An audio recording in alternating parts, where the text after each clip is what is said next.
Please விட்டு.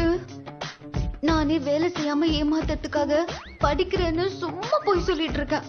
நீ ரொம்ப டார்ச்சர் பண்ற. பாப்பா பாவம்ல, சின்ன பாப்பால.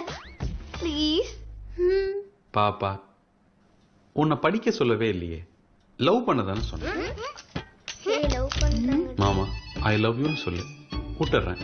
முடியாது. என்னது போடா. தலையில அடிச்சா எனக்கு செம்ம கோவம் வரும். சரி ஐ லவ் யூ வேண்டாம், மாமாவுக்கு ஒரு முத்தம் கூட விட்டுறேன். முதல்ல அடிச்சதுக்கு சாரி சொல்லு. கண்ணை மூடி சொல்றேன்.